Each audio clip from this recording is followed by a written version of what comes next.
Welcome to Penrose Learning, where we make understanding easy. You start by measuring the room. Length, width, height, label them LX, LY, LZ.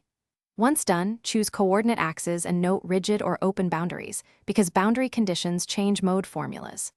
Next, use the axial mode formula for one dimension as your first actionable computation, F equals C/2, N/L with C equals 343 m/S at 20 degrees C, and N equals 1, 2, 3. This gives the fundamental axial frequencies fast, and explains why room size controls low-frequency behavior.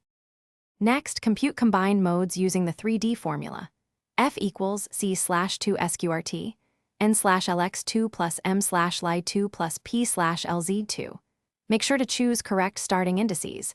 Use 0 for plane wave nodes when appropriate, or 1 for rigid walls. This matters, so double check. Once you generate frequency triples for N, M, P up to a target cutoff, sort them and note degeneracies. Identical values indicate modal overlap.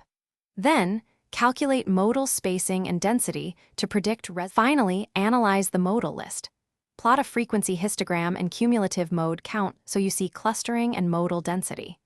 Once done, highlight modes under 200 to 300 Hz as highest impact for listening and treatment decisions. Then plan mitigation, damping, tuned bass traps, or moving sources and listeners to reduce excitation of strong modes.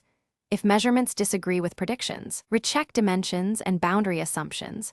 Small errors or wrong wall conditions produce major frequency shifts, so measure twice. Thanks for watching. If this was helpful, leave a like and consider subscribing. See you next time.